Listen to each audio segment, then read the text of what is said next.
ফেরদৌস নসিব করেন। আল্লাহ আল্লাহ পিলখানাতে যারা শাহাদাত বরণ করেছে তাদের আল্লাহ আপনি জান্নাতুল ফেরদৌস নসিব করে দেন।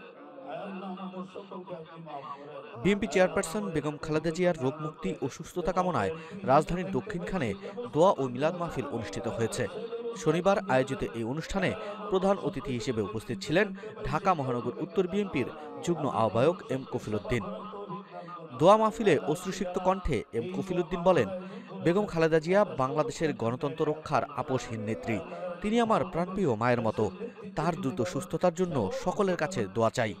তিনি আরও বলেন, বেগম খালেদা জিয়া সারা জীবন দেশের মানুষের অধিকার, গণতন্ত্র ও কল্যাণের জন্য লড়াই করেছেন।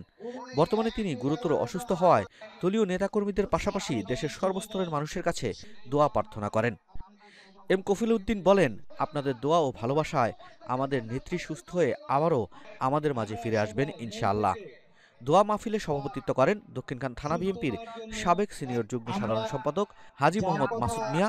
বিশেষ অতিথি হিসেবে উপস্থিত ছিলেন ঢাকা মহানগর উত্তর বিএনপির সদস্য মোহাম্মদ মোতালেব হোসেন রতন, দক্ষিণখান থানা শ্রমিক দলের সদস্য সচিব সাইফুল ইসলাম সুরুজ, দক্ষিণখান থানা বিএনপির সাবেক সহ সাধারণ সম্পাদক শফিকুল ইসলাম এবং দক্ষিণখান থানা বিএনপির সেলিম সরকার প্রমুখ। আল্লাহ আমাদের সকলকে আপনি মাফ করেন। আল্লাহ আমাদের কফিল উদ্দিন আহমদকে